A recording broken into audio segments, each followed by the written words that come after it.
So Deadpool just grossed $135 million opening weekend in the US, a $260 million worldwide opening. So I was wrong by a lot. I did guess 84 million, which I thought was quite high, but you know what? People just love comic book films, so all those talks about comic book fatigue, shut the hell up, mate. It's not happening. Plus, this is a very different film to any other comic book film ever. This got me thinking, what other R-rated comic book franchises could be turned into feature films? But then I did think of one. Nemesis. Now I think it's a Mark Millar work. It's incredible. If you haven't read it, it's 4 or 6 issues long. I didn't actually buy the individual issues. I bought the omnibus. Let me actually just check how many issues there are. Give me a second.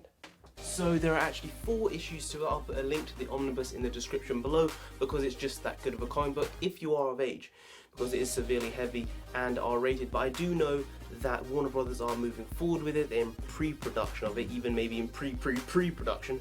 Because, you know, it makes sense to do it. It's a great comic book series, got positive reception. It's Mark Millar, and Warner Brothers love Mark Millar. It's just how it is. But I looked at what comic book films that have been R-rated have worked in the last couple of years, and here are some of them. Kick-Ass is one of them. Kick-Ass 1 and 2, both R-rated comedies.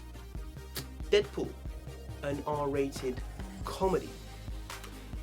And personally, one of my favourites, Kingsman: The Secret Service, which was in my top 10 films of 2015. And there is my video to that over there. I just love plugging myself. Yes, yes I do. But that was again an R-rated comedy. So I think that is the way this is going. If you want to make a comic book film that's R-rated, it has to have very, very high comedic elements. But I don't think it just stops there. I think with comic book properties that aren't super well known, you have to make it comedic. Guardians of the Galaxy, one of my favourite films of all time.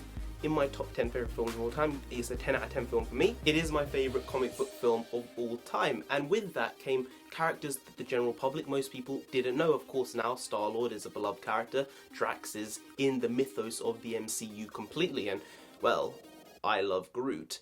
But characters no one knew.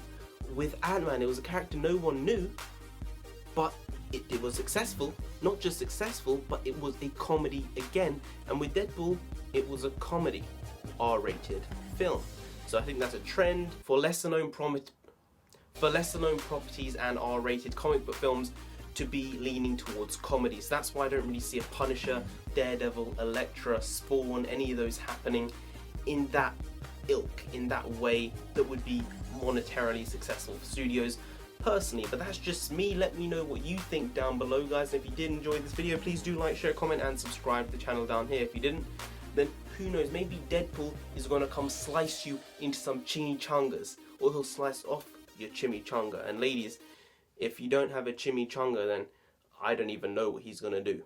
I really don't. So just subscribe anyway to avoid that. Now, I have been Narendra of the Comic. You have been great, and I will see you next time. Skadoosh.